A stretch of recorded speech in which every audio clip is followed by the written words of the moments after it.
അന്ന് ഒറ്റമുറിയുള്ള വീട്ടിൽ 5-10 പേർ ഒരുമിച്ച് താമസിക്കുന്നു. ഇന്ന് 5-10 മുറിയുള്ള വീട്ടിൽ 2 പേർ മാത്രം താമസിക്കുന്നു. അന്ന് 1000 പേരെ സഹായിച്ചവനെ ആരും അറിയാതെ പോകുന്നു. ഇന്ന് ഒരാളെ സഹായിച്ചവനെ 1000 പേരറിയുന്നു. അന്ന് അരച്ചാൺ വയറിനു വേണ്ടി നമ്മൾ കിലോമീറ്ററുകളോളം പോയി ജോലി ചെയ്യുന്നു. ഇന്ന് ഒരു ചാൺ വയറ് കുറയ്ക്കാനായി നമ്മൾ കിലോമീറ്ററുകളോളം നടക്കുന്നു. അന്ന് ജീവിക്കാനായി നമ്മൾ ഭക്ഷണം കഴിക്കുന്നു. ഇന്ന് ഭക്ഷണം കഴിക്കാനായി നമ്മൾ ജീവിക്കുന്നു. അന്ന് വീടിനകത്ത് ഭക്ഷണം കഴിച്ച് പുറത്ത് ടോയ്ലറ്റിൽ പോകുന്നു. ഇന്ന് പുറത്ത് ഭക്ഷണം കഴിച്ച് അകത്ത് ടോയ്ലറ്റിൽ പോകുന്നു. അന്ന് മാനം മറയ്ക്കാനായി നമ്മൾ വസ്ത്രം ധരിക്കുന്നു. ഇന്ന് മാനം തുറന്നു കാട്ടാനായി നമ്മൾ വസ്ത്രം ധരിക്കുന്നു.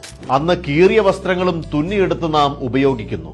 ഇന്ന് തുന്നിയെടുത്ത വസ്ത്രങ്ങൾ നാം കീറിപ്പറിച്ചുപയോഗിക്കുന്നു. അന്ന് അധ്യാപകരുടെ കയ്യിൽ നിന്നും അടി കിട്ടാതിരിക്കാൻ കുട്ടികൾ പ്രാർത്ഥിക്കുന്നു. ഇന്ന് കുട്ടികളുടെ കയ്യിൽ നിന്ന് അടി കിട്ടാതിരിക്കാൻ അധ്യാപകർ പ്രാർത്ഥിക്കുന്നു. നാം പിന്നിട്ട വഴികൾ ഒന്ന് തിരിഞ്ഞു നോക്കാൻ ആരോ എഴുതിയ അർത്ഥവത്തായ